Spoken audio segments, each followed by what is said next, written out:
Hello guys, मैं हूं उत्कर्ष और आप देख रहे हैं यूटी एजुकेशन का ऑफिशियली यूट्यूब चैनल। गाइज, आज के इस स्पेशल वीडियो में हम लोग सीखेंगे मध्यमान प्रमेय और रोले प्रमेय को। ये दोनों ही प्रमेय बहुत ही ज़्यादा इंपॉर्टेंट है और पिछली बार जो भी मैंने आपको इंपॉर्टेंट क्वेश्चन की सीरीज़ दी थी उसमें भी इनसे एक एक क्वेश्चन आया था, वो भी 6-6 नंबर में लॉन्ग क्वेश्चन आया था। ठीक है, जैसे कि एक ये वाला क्वेश्चन था, एक ये वाला क्वेश्चन था। गाइज, दोनों ही क्वेश्चन को आज मैं समझाऊंगा और दोनों में डिफरेंस भी बताऊंगा ताकि आपकी पूरी कन्फ्यूजन दूर हो जाए मध्यमान और रोले प्रमेय से। ठीक है, चलो शुरू करते हैं इस वीडियो को बिना किसी देरी के।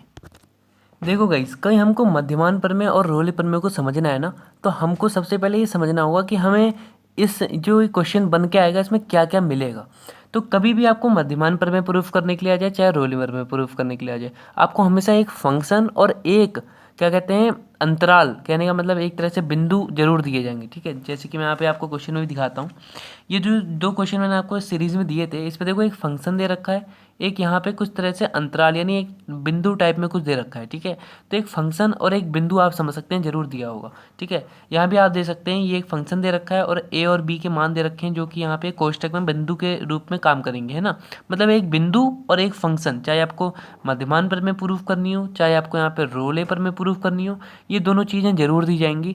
ठीक है, तो आपको सबसे पहले समझना है कि इन दोनों से हम क्या करेंगे और दोनों में क्या डिफरेंस है। ठीक है, अब गाइज मैं आपको शुरुआत से ही लेके चलता हूँ। ठीक है, अपनी मेन कॉपी में देखो, इधर हमारी मध्यमान प्रमेय चल रही है और उसी फंक्शन और उसी बिंदु के लिए इधर हमारी रोले प्रमेय चल रही है। यानी मैंने एक ही क्वेश्चन पूर्णतः उठाया है इसमें और इसमें। ठीक है, एक तरफ मध्यमान एक तरफ रोले प्रमेय। ठीक है, सबसे पहले आपको क्या करना है, एक लाइन लिख देनी है आपकी, चाहे आप रोले प्रमेय प्रूफ करो चाहे मध्यमान प्रमेय प्रूफ करो। आपको सबसे पहले एक लाइन लिख देनी है कि बीजगणितीय फंक्शन -4 to 2 में संतत है तथा -4 to 2 में अवकलनीय है। यानी इसी बिंदु में संतत भी है, इसी बिंदु में यह अवकलनीय भी है। ठीक है, रोले में भी यही लिखेंगे कि इसमें संतत है इसी में अवकलनीय है। ये दोनों चीज़ लिख देते हैं।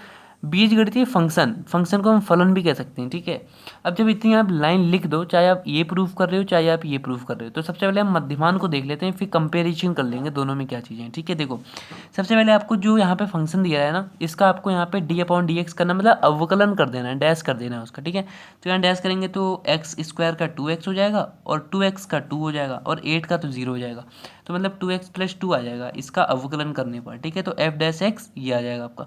अब आप यहाँ से क्या करेंगे, f' कर देंगे इसे। f' का मतलब ये है, समझो आप ध्यान से पहले, f' का मतलब ये है कि जहाँ पे x था ना, जैसे 2x + 2 है। ठीक है, तो जहाँ x था वहाँ पे आपको c पुट कर देना है। f' का मतलब ये है। ठीक है, f' कैसे निकाला सर, हमने फंक्शन का अवकलन कर दिया तो हमारा f' आ गया। f' कैसे निकाला, जहाँ x था वहाँ c रख दिया। इतना काम तो समझ में आ गया सर।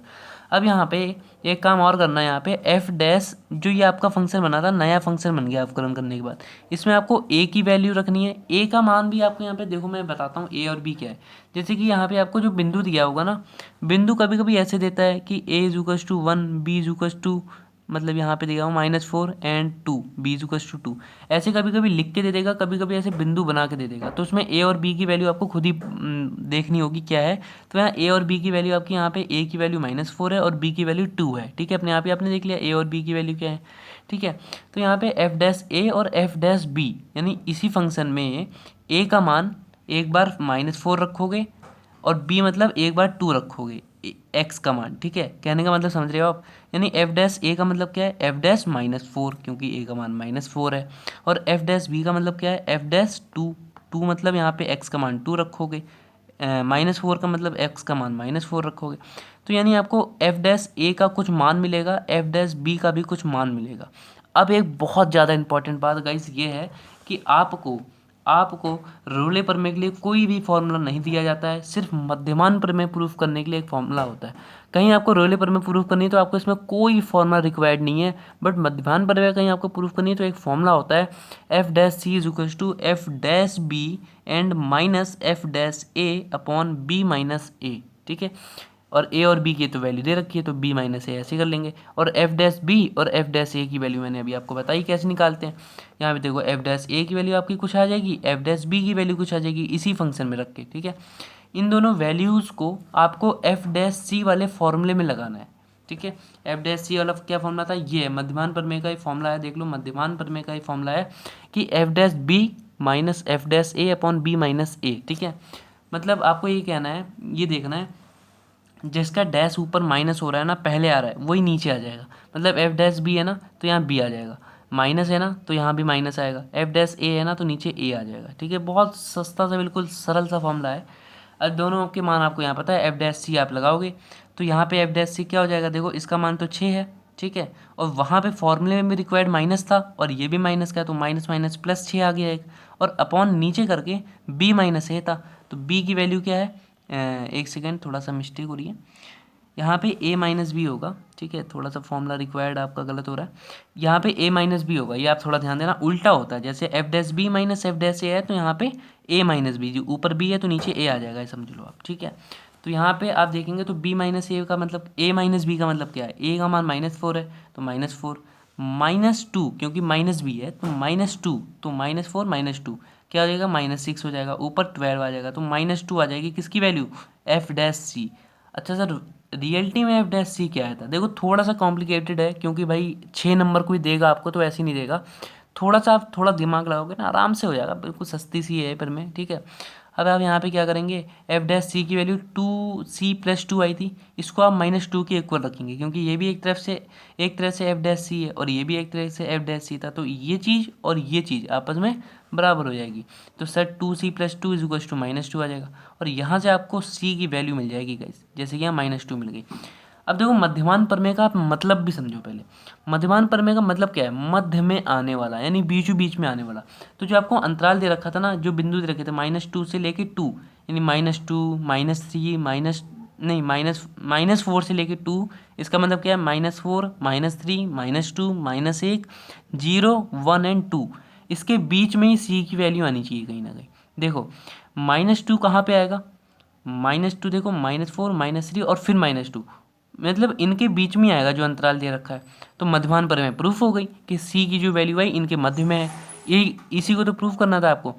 अब रोले पर में देखो इतना ही करना था, जब आपकी सी की वैल्यू आ जाए वो आप चेक कर लो कि जो अंतराल दे रखा है उसके बीच में है कि नहीं है। ठीक है, बस इतना सा आपको देखना है।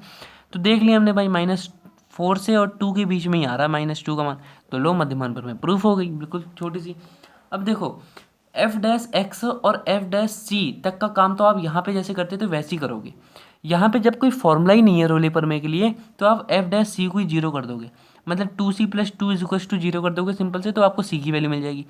यहाँ पे सी की वैल्यू मिलने के लिए थोड़ा बहुत तामझाम था कि आपको फॉर्मूले में इन दोनों की वैल्यू लगानी है, फिर एफ डैश सी का जो रियल फंक्शन बना था उसको इसके इक्वल करना है, तो आपको सी की वैल्यू मिल रही थी, है ना। यहाँ पे आपको कोई फॉर्मूला रिक्वायर्ड नहीं है, बिल्कुल ये सबसे सरल प्रमेय है आपकी 12th की, और सबसे लॉन्ग में आती है 6 नंबर में। ठीक है, अब देखो गाइस यहाँ पे, अब आपने जब इसे 0 किया तो आपको सी की कोई ना कोई वैल्यू मिल गई, फिर से आप कह दोगे रोले प्रमेय के अनुसार जो सी होगा वो आएगा, इसका मतलब क्या होगा कि इतने के अंतराल में ही कहीं ना कहीं आएगा, -4 से लेके 2 के बीच में, तो -1 देखो इनके बीच में ही कहीं ना कहीं आएगा, मतलब इससे मिलेगा, मतलब कह सकते हैं कि इसके अंदर होगा, इस अंतराल के अंदर होगा, क्योंकि हमने अभी समुच्चय वाले चैप्टर में इसका मतलब भी समझा था।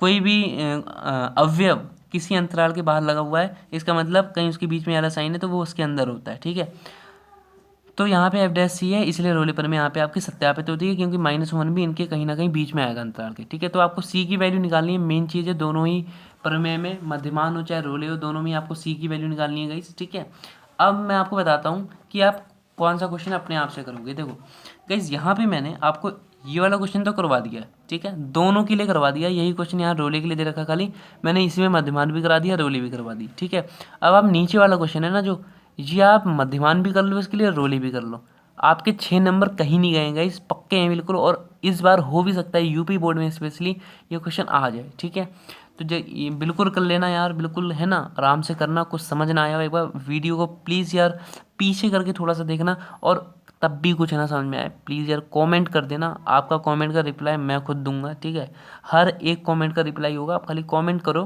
कहीं आपको कुछ समझ नहीं आया हो तो। ठीक है, एंड कहीं वीडियो अच्छी लगी हो आपको, हो सकता है कि मध्यमान प्रमेय और रोले प्रमेय समझ में आ गई हो, तो ही चैनल को सब्सक्राइब करना और वीडियो को लाइक करना। So thanks about it, then see the video from UDK education officially YouTube channel.